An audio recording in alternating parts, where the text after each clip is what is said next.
Meaning of embryonic. Embryonic.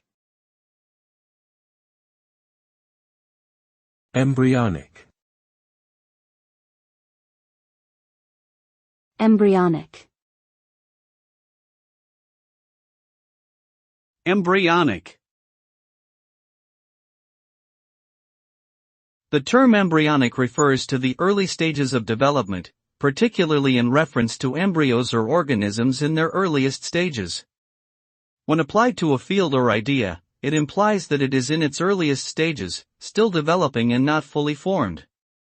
It can suggest potential for growth and change, but also a lack of maturity or refinement.